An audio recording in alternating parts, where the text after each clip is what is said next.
Assalamualaikum warahmatullahi wabarakatuh. Alhamdulillahilladzi bi ni'matihi tatimmu shalihat. Asyhadu an la ilaha illallah wahdahu la syarika lah wa asyhadu anna Muhammadan 'abduhu wa rasuluhu amma ba'd. Faqala Allah ta'ala fil Qur'anil Karim, a'udzu billahi as-sami'il 'alim minasy syaithanir rajim. يا أيها الذين آمنوا اتقوا الله حق تقاته ولا تموتن إلا وأنتم مسلمون. Hadirin ibu-ibu, bapak-bapak, saudara-saudara jamaah kaum muslimin sidang salat maghrib yang dimuliakan dan dicintai Allah Subhanahu wa taala. Alhamdulillah, tentunya kita senantiasa mengembalikan seluruh bentuk nilai-nilai kepatutan dan kesyukuran kita kepada Allah Subhanahu wa taala atas seluruh nikmat yang Allah anugerahkan kepada kita. Dengan nikmat itu kita berharap kita bisa membangun ketaatan, membangun kualitas dan kuantitas ibadah dan amal saleh kita pada Allah Subhanahu wa taala dan kepada seluruh manusia sebagai hablum minan nas. Kita berharap Allah limpahkan kebaikan, rahmat dan keberkahan dalam hidup kita. Allah limpahkan sakinah mawaddah rahmah dalam rumah tangga kita. Allah luaskan rezeki kita. Allah jadikan anak-anak kita, keturunan kita, anak-anak keturunan yang saleh dan soleha. Mereka adalah aset terbaik dunia akhirat kita. Semoga Allah senantiasa membimbing kita dalam hidayahnya dan Allah jadikan kita hamba-hamba Allah, umat yang selamat fid dunya wal akhirah insyaallah. Hadirin ibu bapak, saudara-saudara jamaah kaum muslimin sidang salat maghrib yang dimuliakan dan dicintai Allah Subhanahu wa taala. Malam ini kita mendiskusikan tema yang diberikan oleh Takmir Masjid Mujahidin Paiton Kabupaten Probolinggo, Jawa Timur, tentang syirik zaman now, syirik yang berkaitan di zaman, di era terkini modern. Jemaah dimuliakan Allah Subhanahu wa taala, kalau bicara tentang syirik pada masa lampau itu bersifat jali, bersifat terang benderang. Kalau kita bicara syirik pada masa kini ini khafi, dia samar, baik dari teknologinya, baik dari kehidupan kita yang berkaitan dengan dunia, mindset, keyakinan, ideologi yang batil yang bisa menjerumuskan kita dalam kesyirikan, penyekutuan kita terhadap Allah Subhanahu wa taala. Karena syirik itu adalah menyamakan selain Allah dengan Allah di dalam rububiyahnya Allah, di dalam uluhiyahnya Allah, dan di dalam asma dan sifatnya Allah. Ada yang membahas atau membagi tauhid dengan 3 pembagian. Ada yang tidak berkenan dengan pembagian itu. Yang jelas bahwa pada masa-masa lampau Al-Quran maupun hadis menjelaskan kepada kita tentang keadaan-keadaan masyarakat, keadaan-keadaan umat di masa para nabi dan rasul sebelum Rasulullah Muhammad SAW. Mereka menyekutukan Allah Subhanahu wa taala dalam bentuk nilai-nilai keyakinan terhadap patung-patung yang dianggap menjadi sosok yang bisa memberikan, mengarahkan, mengantarkan kebahagiaan, keselamatan, memenuhi doa-doa, kebutuhan-kebutuhan yang mereka minta. Para ulama menjelaskan bahwa pertama kali terjadinya kesyirikan di masa zaman Nabiullah Nuh alaihissalatu wassalam. Nah, jemaah dimuliakan Allah Subhanahu wa taala,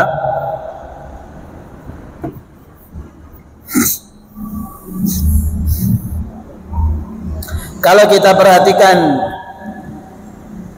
Al-Quran mengabadikan beberapa kisah-kisah yang berkaitan dengan kesyirikan-kesyirikan yang dilakukan oleh umat-umat pada masa lalu atau raja yang berkuasa dengan nilai-nilai ideologi keyakinan-keyakinan yang batil yang menyeret mereka jatuh pada nilai kesyirikan. Contoh ketika Al-Quran berbicara tentang Nabi Ibrahim, belum jadi nabi sebenarnya, masih pemuda waktu itu, berdialog dengan Raja Namrud. Alam tara ila alladhi hajja Ibrahim fi rabbih an atahu Allahul mulk. Tidakkah kalian manusia perhatikan, ada manusia, ada orang yang berdebat dengan Ibrahim tentang eksistensi Tuhannya. An atahu Allahul mulk, padahal orang tersebut telah diberikan kerajaan oleh Allah Subhanahu wa taala. Idh qala Ibrahim, ketika Ibrahim datang memberikan dakwah kepada si raja tadi, Rabbiyalladzi yuhyi wa yumit, Tuhanku yang menghidupkan dan mematikan. Qala ana uhyi wa umit, dia mengatakan, ya kalau sekedar menghidupkan dan mematikan saya juga bisa. Qala fa inna Allah ya'ti bisyamsi minal masyriq fa'ti biha minal maghrib, Tuhanku yang bisa menerbitkan matahari dari sebelah timur menenggelamkan sebelah barat. Kalau kamu juga menjadi Tuhan, tolong terbitkan matahari dari barat dan tenggelamkan ke timur. Fa buhidalladzi kafar, maka keoklah, KO, tidak bisa berbuat lagi, membangun alibi, membangun argumentasi, alasan dengan Ibrahim. Ibrahim menang telak dalam diskusi ini, dan sang raja yaitu Raja Namrud kemudian menjadi murka. Maka kemudian proses pembakaran Ibrahim. Nah, jemaah dimuliakan Allah Subhanahu wa taala, sebelum kisah ini kita semua dijelaskan oleh Allah Subhanahu wa taala ketika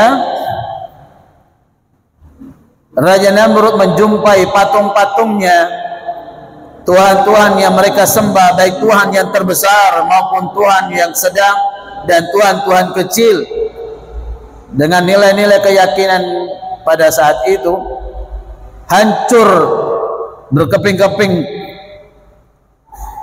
Lalu kemudian raja murka, dan raja kemudian bertanya kepada pengawal, kepada security-nya, tahukah anda siapa yang menghancurkan Tuhan kita ini? Informasi yang didapat oleh raja bahwa seorang pemuda yang menghancurkan Tuhan tersebut.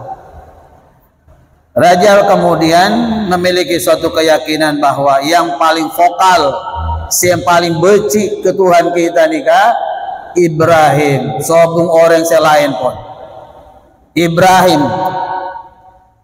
Saya tak takut ke raja nikah, yang paling bengal tentang Tuhan kita nikah Ibrahim. Seret dia ke sini, ya. Maka Ibrahim pun diseret. Lalu kemudian terjadi dialog. Ibrahim, apa kamu yang menghancurkan Tuhan-Tuhan kami? Kata Ibrahim, raja ini matanya katarak, apa rabun, apa buta. Bukti-bukti otentik tak bisa dibantahkan lagi.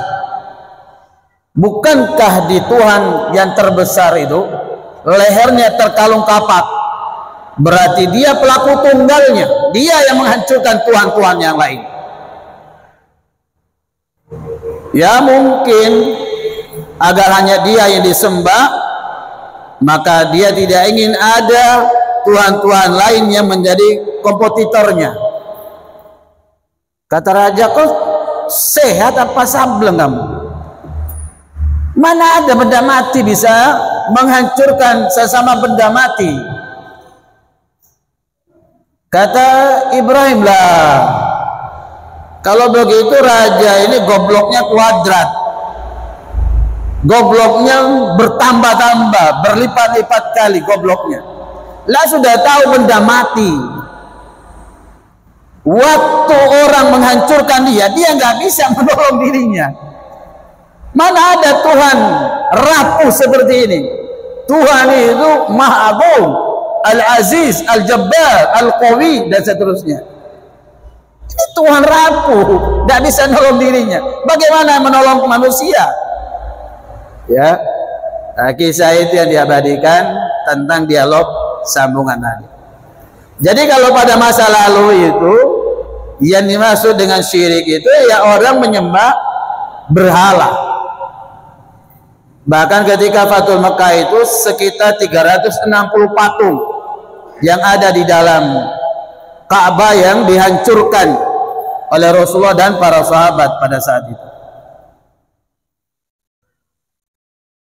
Nah, jemaah dimuliakan Allah Subhanahu wa taala, pada masa kini, zaman sekarang ini, orang-orang yang di luar kita yang punya keyakinan seperti orang-orang Hindu Buddha, tiap pagi dan sore memberikan makan Tuhan-Tuhan mereka, patung-patung yang dibuat di depan rumah mereka, di pagar atau di belakang atau di tempat atau di pura dan seterusnya.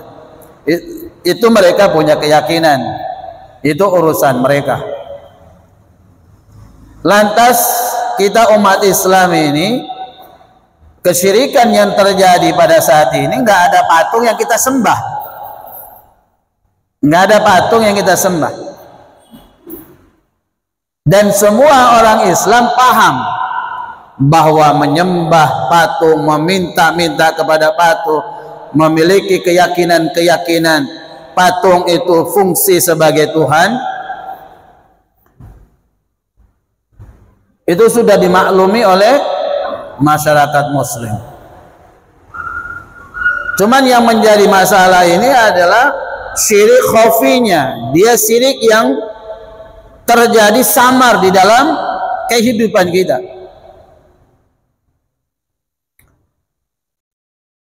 Boleh jadi jamaah dimuliakan Allah Subhanahu wa taala, pada masa lalu orang menyembah meminta kepada patung, zaman sekarang sudah tidak ada. Tetapi kehidupan ini juga bisa menjadi Tuhan. Bisa jadi jabatan, materi, bisa jadi Tuhan. Tergantung mindset, pola pikir orang. Kalau orang nggak sholat, dia disibukkan dunia dengan segala tetek bengeknya. Dia yakin bahwa rasa malas sholat itu wajib, tapi rasa malas mungkin saya belum dapat hidayah dan seterusnya, dia nggak sholat, ya dia jatuh pada dosa besar, dia tidak sampai murtad. Beda kalau kemudian dia meyakini bahwa sholat tidak wajib, maka dia jatuh kepada murtad. Kalau kemudian dia membangun sebuah persepsi, dia bangun sebuah mindset, dia bangun sebuah ideologi keyakinan di dalam dirinya, ya, bahwa kita ini tidak akan bisa hidup kecuali dengan dunia, bahwa orang tidak akan bisa hidup kecuali dengan uang, dengan materi, maka disinilah seseorang terperosok di dalam kesyirikan. Makanya kemudian Para nabi dan rasul itu misinya sama, mengajarkan, mendakwakan kepada umat ani'budullaha wajtanibut taghut, sembahlah Allah Subhanahu wa taala satu-satunya dan meniadakan taghut-taghut di dalam kehidupan kita. Taghut itu yang disebut dengan 7 persepsi, 7 pemahaman di dalam ayat-ayat yang bertebaran di dalam Al-Quran. Jabatan disebut dengan taghut, materi disebut dengan taghut, kehidupan disebut dengan taghut, syaitan disebut dengan taghut, dan seterusnya. Salah satu makna taghut itu adalah sesuatu yang disembah selain Allah, namanya taghut.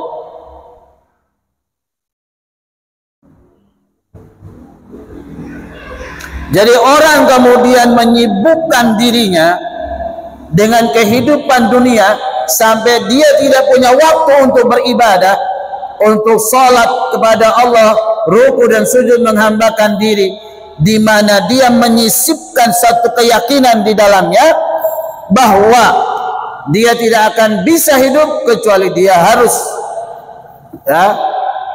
harus berhubungan dengan dunia. Dia tidak bisa hidup kecuali harus dengan materi. Maka meletakkan unsur-unsur dunia ini pada tatanan yang seharusnya itu adalah wilayah Allah. Nahnu narzukum wa iyyakum. Di dalam surat Bani Israel Allah menjelaskan kepada kita, nahnu narzukuhum wa iyyakum. Kami Allah yang memberikan rezeki kepada anak-anak kalian dan kalian orang tua. Jadi yang memberikan rezeki itu adalah Allah, bukan kita.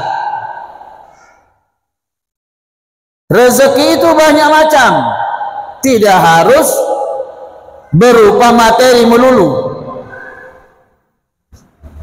Orang menganggap rezeki itu identik dengan materi, PC. Bicara rezeki, PC. Orang berdoa dikasih rezeki, yang diminta itu masalah uang, masalah PC. Padahal rezeki itu banyak. Allah memberikan rezeki kesehatan pada kita. Kita bisa hadir beribadah bersama berjamaah, ini rezeki yang luar biasa. Dia anugerahkan rumah tangga yang sakinah mawaddah warahmah, rezeki yang luar biasa. Dia anugerahkan kita anak-anak yang soleh dan soleha. Anak kita ada yang hafal Quran 30 juz, hafidho, masya Allah, itu rezeki luar biasa. Masyarakat salah kaprah di dalam memahami rezeki itu selalu identik dengan materi. Hari ini saya nggak dapat rezeki. Yang dimaksud adalah hari ini dia nggak mendapatkan PC.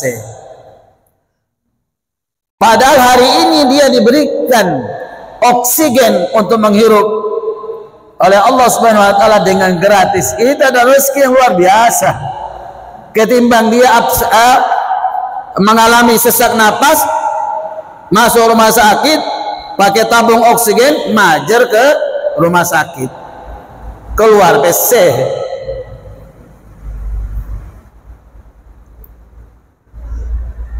Jadi jemaah dimuliakan Allah Subhanahu wa taala, maka i'tiqadiyah, keyakinan daripada kaum Qadariyah bahwa hidup ini apa kata manusia, Allah nggak usah ikut campur.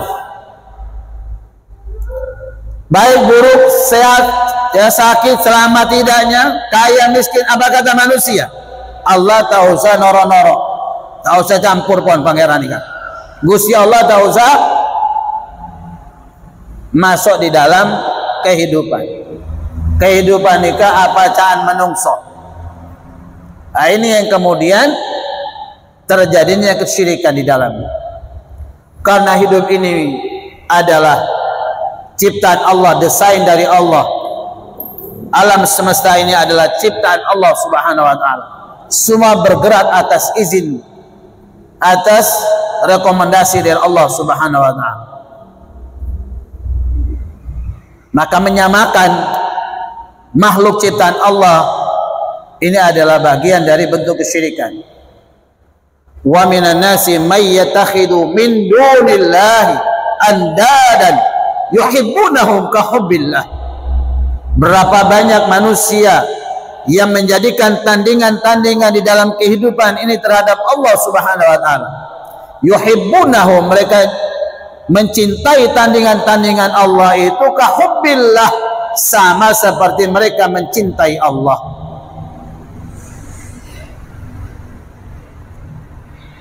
Jemaah dimuliakan Allah Subhanahu wa taala. Banyak orang hidup tak nakupes ya Pak, tapi bisa deer Pak.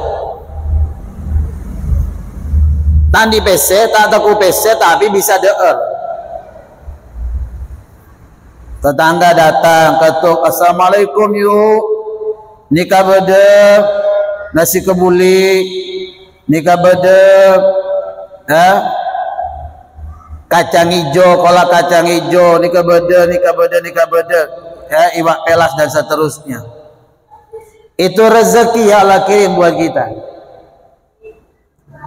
Tidak harus melulu dengan uang. Jadi ada orang hidup ini deremah, pikiran yang terbangun adalah benar ini kah kutu nyari PC. Jadi 24 jam pikiran ini kah PC Pak.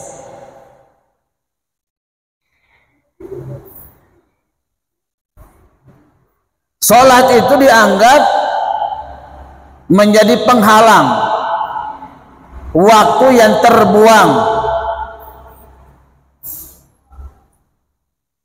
Kan banyak orang-orang yang bekerja dengan orang-orang kafir itu kan banyak yang kemudian tidak diberikan kesempatan untuk beribadah sholat.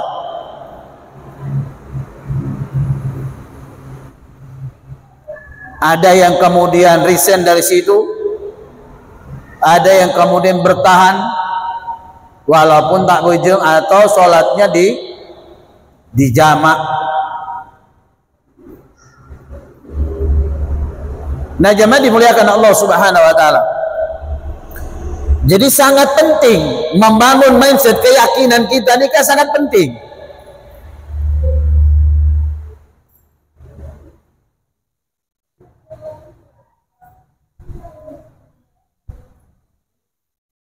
Hal-hal yang kecil, hal-hal yang sepele itu bisa menyebabkan rusaknya tauhid akidah kita.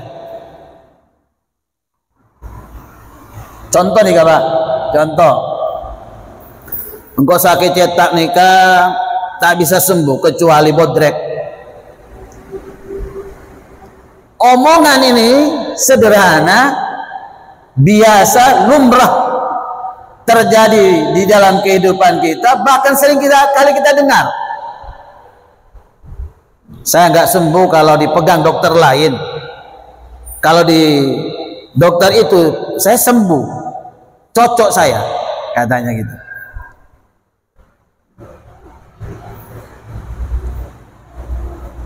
Dokter itu obat dan segalanya tidak bisa menyembuhkan Pak. Karena hak prerogatif untuk menyembuhkan orang nikah pangeran Gusti Allah. Apa kata Nabi Ibrahim? Wa idza maridtu fahuwa yashfin. Apabila aku sakit, dia Allah yang menyembuhkan saya.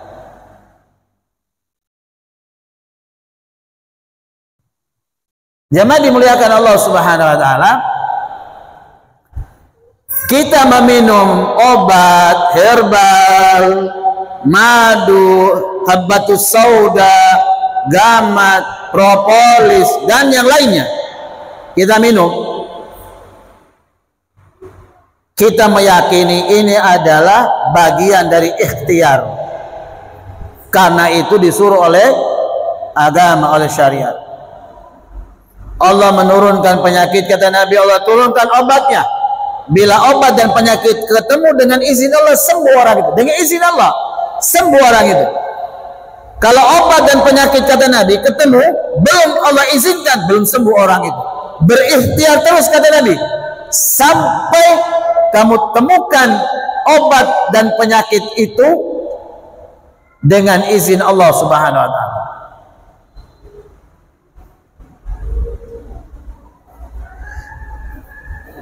Makanya kemudian diawali minum obat dengan bismillah, menyebut nama Allah. Kalau Allah ridho, Allah izinkan, sembuhlah kita. Tapi kalau Allah belum mengizinkan, maka belum sembuh.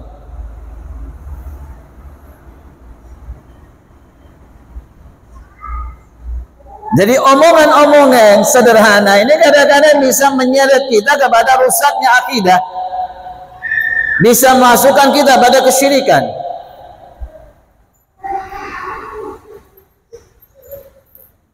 Bahwa wilayah itu hak prerogatif yang menyembuhkan Allah, lalu kemudian diambil kedudukan itu oleh makhluk. Jadi bahasa kita saja bisa menyebabkan orang bisa jatuh pada kesyirikan. Alhamdulillah, selama ini saya sakit kepala, Allah berikan saya jodoh dengan botrek, paramek, bintang 7, macam-macam sudah ya. Bahasa-bahasa itu yang menunjukkan bahwa Allah lah satu-satunya maha yang menyembuhkan, dan kita menjadikan selain Allah itu sebagai wasilah di dalam bentuk ikhtiar ketika kita sakit. Jamaah dimuliakan Allah Subhanahu wa taala.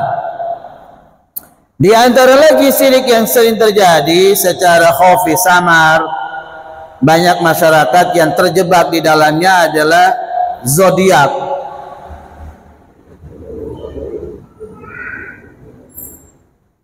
Jadi melekatkan sesuatu, entah itu rumah tangga, rezeki, jodoh, penyakit, dan yang lainnya pada kelahiran seseorang. Oh, lahir ini zodiaknya Capricorn, oh Leo, oh apa lagi tuh? Kelopai kok. Kan banyak itu. Di radio dulu ya, surat kabar, majalah sering itu. Kelahiran ini, bintangnya ini, zodiaknya ini. Oh, hari ini rumah tangganya bagus, rezekinya bagus, ya. Kalau bagus-bagus semua, orang kemudian seneng. Oh, ini akan terjadi masalah dengan ekonomi. Ini hati-hati ke depan, kesehatan sering terganggu. Mulai sudah ini, Pak. Orang kemudian terobsesi, terhipnotis dengan ramalan-ramalan yang menyebabkan orang memiliki keyakinan terhadap. Padahal apa-apa yang terjadi, yang akan datang, yang masih tertutup, yang tidak bisa dilihat, itu bersifatnya gaib.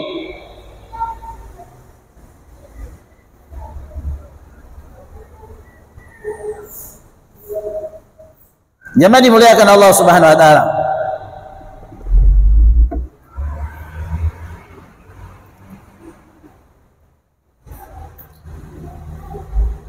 Al-Quran sendiri menjelaskan kepada kita bahwa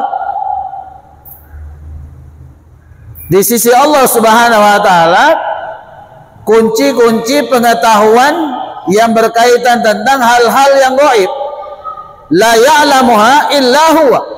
Tidak ada satu makhluk yang mengetahui hal-hal yang gaib itu kecuali Dia, Allah Subhanahu wa taala. Wa 'inda mafatil ghaib la ya'lamuha illa huwa. Jadi pemegang kunci gaib itu,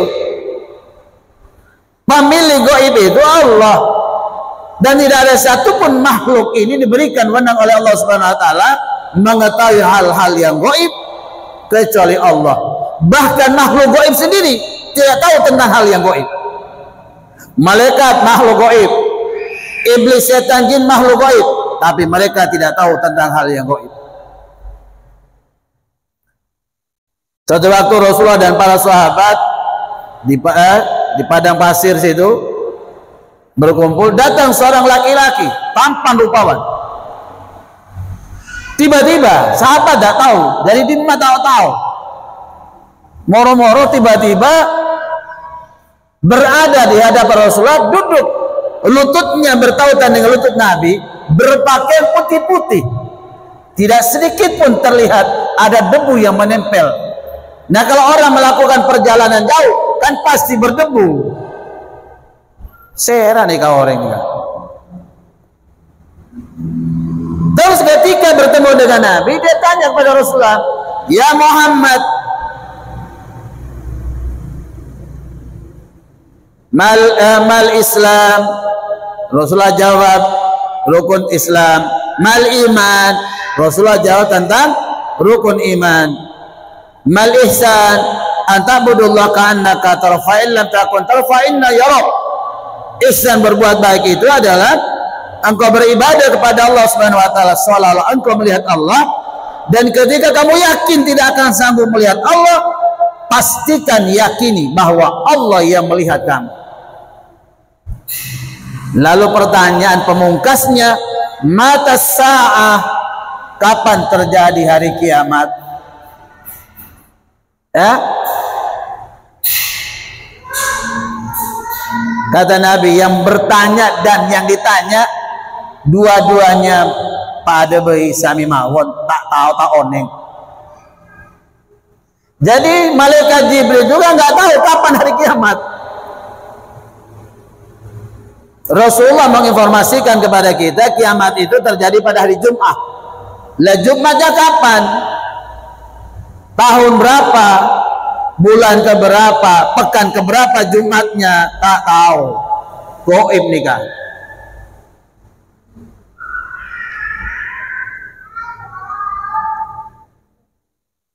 Maka apa-apa yang terjadi dalam kehidupan kita yang bersifat gaib itu diimani. Dzalikal kitabu la raiba fihi hudan lil muttaqin alladzina yu'minuna bil ghaib. Ciri-ciri orang bertakwa nikah, yang pertama adalah alladzina yu'minuna bil ghaib, mereka yang mengimani hal-hal yang gaib.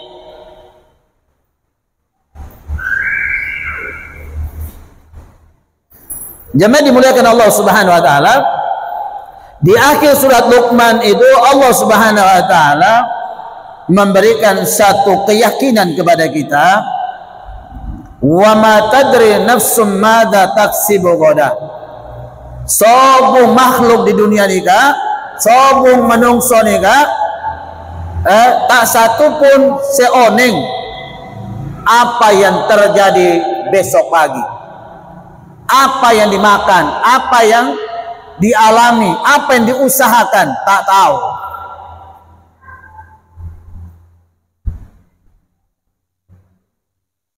Wa matana subayai ardin tamut, dan tidak ada satupun orang yang tahu kapan dia mati, di mana dia mati, seperti apa kejadian matinya, di mana kuburnya dia dimakamkan, tak tahu. Nakes dari Jember perjalanan ke Bromo, remnya bolong, 6 orang mati. Nabi mengatakan kalau Allah menghendaki kematian seseorang di satu tempat, Allah berikan hajat, kebutuhan, keperluannya di tempat tersebut.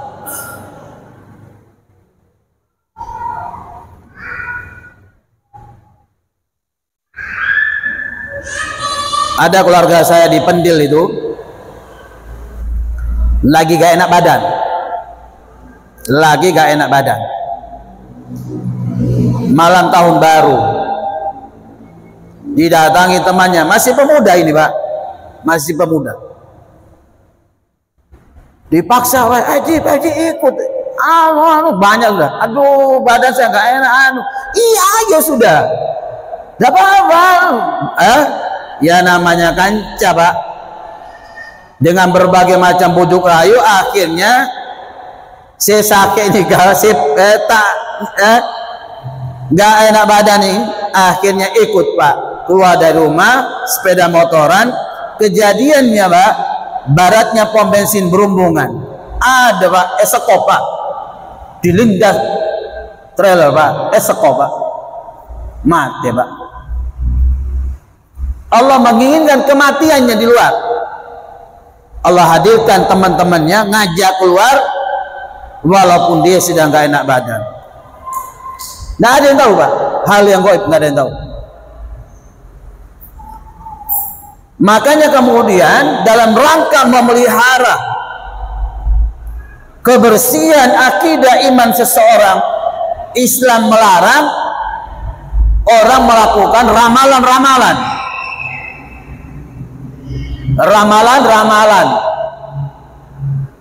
kahin, dukun, juru ramal, juru tenun.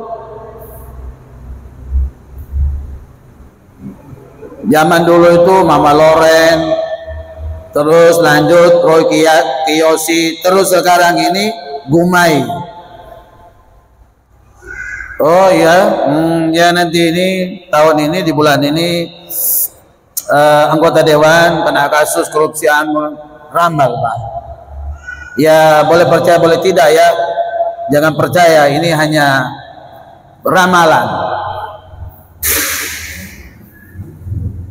Di hadis sahih riwayat Imam Muslim, Nabi mengatakan, man ata qarrafan fasala syai' bima saddaq, man ata qarrafan fasala syai' bima saddaq, bima qala fasaddaq. Aduh, dari mana nih, Kang? Lam tuqbala salat 40 yauman. Siapa-siapa saja datang ke dukun, paranormal, juru tenun, juru ramal, membaca zodiaknya, meramal jabatan, kedudukan, rezeki, jodoh, kesehatan yang akan terjadi dan seterusnya. Fasaddaqu bima qala, dia meyakini apa yang diucapkan orang yang didatangi tadi, si ramal, sekahin, dukun dan seterusnya tadi. Lam tuqbala salatan 40 yauman. Sungguh salatnya tidak diterima oleh Allah Subhanahu wa taala selama 40 hari. Datang ke satu orang pintar, juru ramal, juru tenun, salat kita tidak diterima selama 40 hari. Lam tuqbala salatan 40 yauman. Salatnya tidak terima 40 hari. Di dalam hadis Sahih Muslim yang lain kata Nabi, faqad usyrika bima unzila ala Rasulullah Muhammad sallallahu alaihi wasallam. Sungguh dia telah menyekutukan Allah terhadap syariat yang telah diturunkan Allah kepada Rasulullah Muhammad sallallahu alaihi wasallam.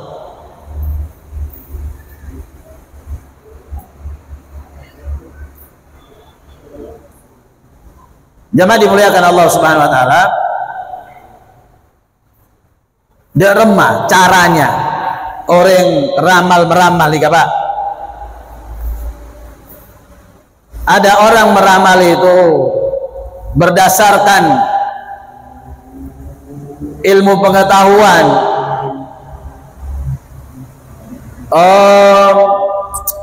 Dilihat dari pergerakan angin ini dengan bobot dari embun air apa dan seterusnya, dan akan terjadi hujan di daerah ini dan seterusnya. Itu ramalan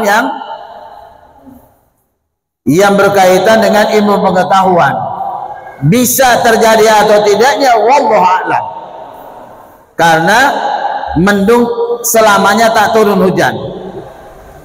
Mendung di suatu tempat, peteng di suatu tempat, tapi tak kadang tak turun hujan.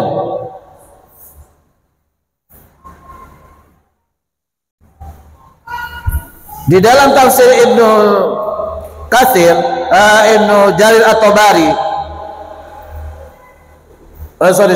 Ibnu Katsir, di dalam tafsir Ibnu Katsir bahwa zaman dahulu sebelum Rasulullah dilahirkan, kebiasaan mencuri informasi yang dilakukan oleh manusia melalui bantuan dunia jin itu biasa terjadi.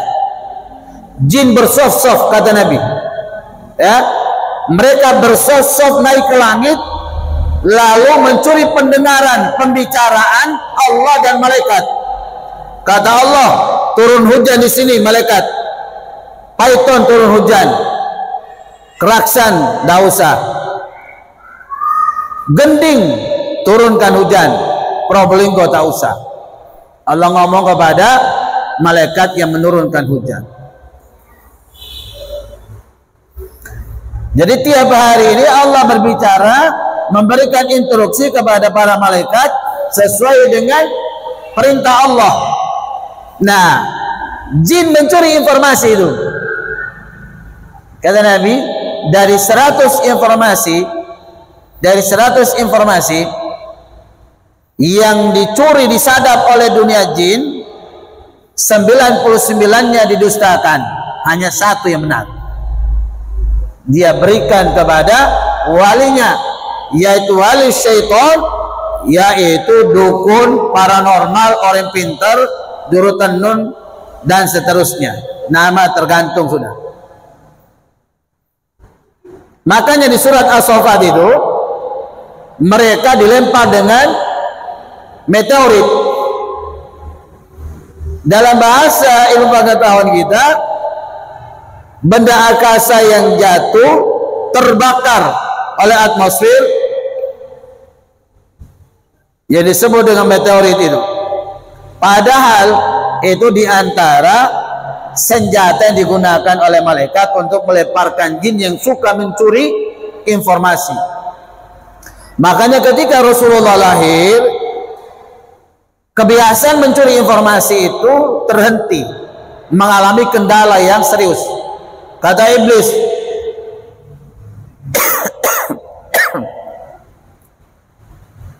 berangkat kalian, ada yang ke barat, ke timur, utara, selatan, cari apa kendala masalahnya. Kok kita sekarang susah mencari, menyadap informasi pembicaraan Allah dengan para malaikat. Datang malaikat jin dari daerah barat, lapor bos, benar apa? Telah lahir seorang manusia bernama Muhammad yang kelak dia menjadi nabi dan rasul sebagai penutup dari seluruh para nabi dan rasul. Kata iblis, nikah. Gara-gara kelahiran Rasulullah, kita mulai mengalami kesusahan, kesulitan di dalam mencuri, menyadap pembicaraan antara Allah dan malaikat.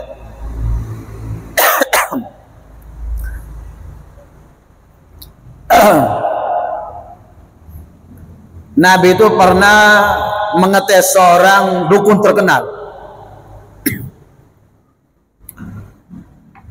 Izin minum dulu.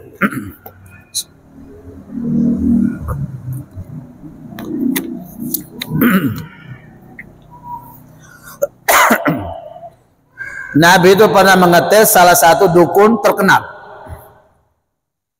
Kata Nabi, kalau kau punya khodam yang hebat, kau bisa nebak ini, itu, dan seterusnya, coba tebak apa yang ada dalam genggaman tangan kanan. Katanya si dukun tadi, aduk. Kata Nabi, khodammu nggak canggih, ya, menyebut ad-dukhan saja kamu nggak sanggup. Di tanganku tertulis surat ad-dukhan ayat 1 sampai ayat 10. Jemaah dimuliakan Allah Subhanahu wa taala, maka meyakini apa yang menjadi ramalan seseorang yang akan terjadi itu bagian dari kesyirikan. Karena wilayah itu bukan wilayah manusia. Kalaupun ada kebenaran, maka mereka berkolaborasi, dan semua juru ramal yang asli, yang sesungguhnya, mereka selalu berkolaborasi dengan dunia jin. Orang-orang seperti itu biasanya adalah penitisan dari leluhurnya. Leluhurnya dulu pernah berkolaborasi kerjasama dengan jin. Buka di surat Jin ayat 6 itu. Wa annahu kana rijalun minal insi ya'uduna birijalin minal jinni fazadum rahaqa.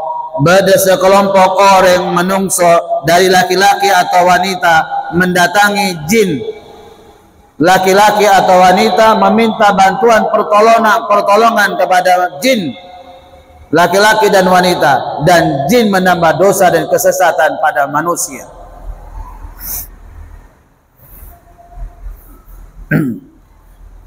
Jemaah dimuliakan Allah Subhanahu wa taala. Jadi ada banyak unsur-unsur kebutuhan dalam hidup ini. Manusia gelap mata akhirnya berkolaborasi, kerjasama, simbiosis mutualisme. Keuntungan yang didapat oleh manusia, keuntungan yang didapat oleh jin dalam kerjasama tadi. Ada MOU. Makanya sering kita dengar pesugihan. Itu orang kerjasama dengan dunia jin. Syaratnya tumbal manusia. Kalau nggak ada orang luar yang ditumbalkan, orang dalam harus ditumbalkan. Nah, mereka yang berkolaborasi dengan dunia jin ini punya anak keturunan, ada penitisan namanya, jin nasab. Nah, mereka ini yang kemudian dihadirkan kelebihan-kelebihan yang kemudian dianggap menjadi satu kelebihan, padahal itu kekurangan. Karena orang normal nih, orang yang nggak bisa melihat jin, nggak bisa berkomunikasi dengan jin. Kenapa? Karena kita beda alam, beda dunia. Berkomunikasi dengan manusia saja harus ada alat. Jarak jauh, nggak ada HP, ya nggak bisa komunikasi. Ada HP, pulsa nggak ada, signal nggak ada, trouble dan seterusnya, baterainya lobet, nggak bisa komunikasi. Jemaah dimuliakan Allah Subhanahu wa taala, ada hal-hal yang ingin ditanyakan, ada komentar, saran, masukan, ada revisi, saya persilakan.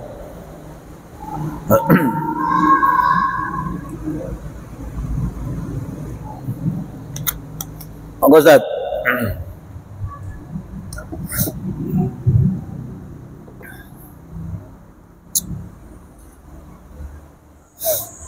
Assalamualaikum warahmatullahi wabarakatuh. Waalaikumsalam warahmatullahi wabarakatuh. Di dalam sebuah besok bahwa Nabi Yakub itu sembuh dengan diusahakan jubahnya Nabi Ibrahim yang dipakai oleh Nabi Yusuf kepada beliau, dan juga berdasarkan dari sebuah hadis yang memisahkan 3 orang yang terjebak di dalam gua, di mana 3 orang ini bertawassul. Lalu persoalannya itu adalah yang ada di masyarakat kita itu kan sering ada orang itu yang mendatangi orang pintar yang diberi air, yang didoakan. Nah, kemudian ya ada yang disuruh musafah, ada yang disuruh diminum dan sebagainya sesuai dengan apakah air atau media yang didoakan oleh orang pintar tersebut seperti air atau yang lain, apakah ini tergolong masuk ke dalam kemusyrikan atau ini sama dengan yang sebagaimana Nabi Yusuf memberikan jubahnya yang disebutkan kepada Nabi Yakub sehingga pernikahan beliau Ya, baik, terima kasih banyak Ustaz. Pertama ada makom, ya, kedudukan yang dimiliki oleh para nabi dan rasul itu tidak bisa dijadikan sebagai landasan argumentasi untuk manusia selain nabi dan rasul sampai ada dalil yang memerintahkan. Contoh tadi, saking sedih hatinya cintanya Nabi Yakub kepada Yusuf, yang dia Yusuf sudah dimakan, diterkam binatang buas dan seterusnya, sampai kesedihan menyebabkan buta matanya. Tapi Nabi sebagai seorang nabi diberikan basirah, ya, kejernihan hati untuk meyakini bahwa anaknya masih hidup. Sampai kemudian Allah memberikan satu wasilah dengan pertemuan saudara-saudaranya Nabi Yakub atas perintah bapaknya, cara masuk dan seterusnya, ya, sampai kemudian sampai disebutkan tadi jubahnya Nabi Yusuf diberikan kepada bapaknya dan dengan izin Allah Subhanahu wa taala melihat bapaknya. Ini nggak bisa dibawa kepada manusia selain Nabi dan Rasul. Seperti kedudukan para ulama, habaib, kiai, waliullah, tidak bisa. Kenapa? Karena itu wilayahnya wilayah Nabi. Contoh ketika Ali sakit mata, bendera peperangan harus diberikan kepada Ali, ya, berebutan. Kata Nabi, siapa yang pertama kali masuk Masjidil Haram, dia yang berhak besoknya memegang bendera peperangan. Mau rame-rame. Ada masuk jam 1, jam 3, kepingin mendahului sebelum sholat subuh datangnya manusia. Tapi setelah hadir semua, kata Nabi, berdedi ma'ali nikah, jadi ma'ali. Sakit mata ya Rasulullah, bawa ke sini. Kenapa li? Sakit mata kok ya Rasulullah. Langsung Nabi mengumpulkan ludahnya, langsung Nabi meludahkan ke wajahnya Ali, ke matanya Ali, langsung dengan izin Allah Subhanahu wa taala sembuh. Ya, jangan dijadikan sebagai argumentasi ludahnya kiai, habaib, ustadz, gus, karena ludahnya selain manusia tidak ada jaminan kesterilannya. Ya, selain Nabi itu nggak ada yang steril, Pak. Di Jombang pernah ada satu desa mengalami penyakit TBC semua, sampai investigasi dari dunia medis dan tim ruqyah ke sana. Mak bisa satu desa ini kena penyakit TBC keping. Usuk punya usuk, setiap orang-orang itu di masalah, di penyakit dan seterusnya datang ke oknum kiai.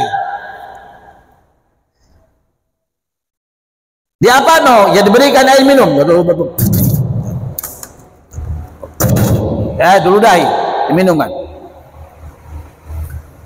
Akhirnya dari rumah cara nikah oknum kiai nikah. Ya sudah dianggap orang soleh walau dan seterusnya. Biar tidak tersinggung. Bapak Kiai, kami dari tim medis mengadakan pemeriksaan kesehatan gratis karena panjenengan seorang ulama, seorang kiai, jadi kami berikan kesempatan kepada panjenengan untuk diperiksa terlebih dahulu sebagai bentuk ta'zim penghormatan kami pada panjenengan. Setelah itu masyarakat semuanya. Nah tahunya positif TBC. Orang TBC itu nggak boleh udah sembarangan. Penyebaran bisa melalui angin, melalui udara. Bapak Kiai dengar-dengar panjenengan kalau ada orang punya masalah sakit apa gini-gini ke panjenengan dia apa no? Ya tak doa no tak ludah. Ya. Jadi penyebaran TBC-nya melalui ludahnya sang kiai. Nggak ada jaminan, Pak. Nggak steril. Nggak berkah. Yang berkah itu hanya Rasulullah, Nabi. Ada kedudukan-kedudukan, ada ibadah-ibadah yang khusus. Boleh dijadikan landasan argumentasi kecuali ada dalil yang menjadi qarinah. Nabi istrinya lebih dari 4, umatnya dibatasi 4. Nah boleh sama. Nabi boleh puasa wisol, sambung menyambung. Umat tak boleh. Selain puasa Ramadan, yaitu puasa Nabi Daud, Senin puasa, Selasa kutub rei, Rabu puasa, Kamis kutub rei. Tak boleh sambung menyambung, tak boleh. Umat tak boleh kecuali puasa Ramadan. Kalau Nabi, ya silakan. Ada wilayah-wilayah. Terus dalam jamaah dimuliakan Allah Subhanahu wa taala, boleh enggak kita memberikan air doa-doa kepada orang lain untuk diminum? Boleh. Boleh. Enggak ada larangan. Syaratnya pertama, tidak diludahi. Tidak diludahi syaratnya. Yang kedua, dibacakan ayat-ayat Al-Quran dan doa-doa yang diajarkan oleh Rasulullah.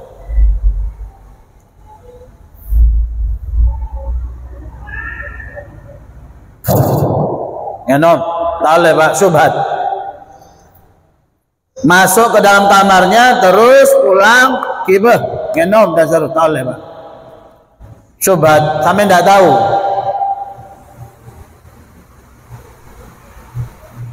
Kalau yang dibacakan ayat Al-Quran, A'udzubillahi minasyaitonir rajim, bismillahirrahmanirrahim, alhamdulillah rabb. Apalagi tim ruqyah Pak, ranyeng Pak ngeding. Alhamdulillahirabbil alamin waladhdallin. Ayat kursi alaika fal. Nyaring Pak, menruqyah Pak. Ngenung orang Pak. Alam semesta nikah Pak bertasbih kepada Allah.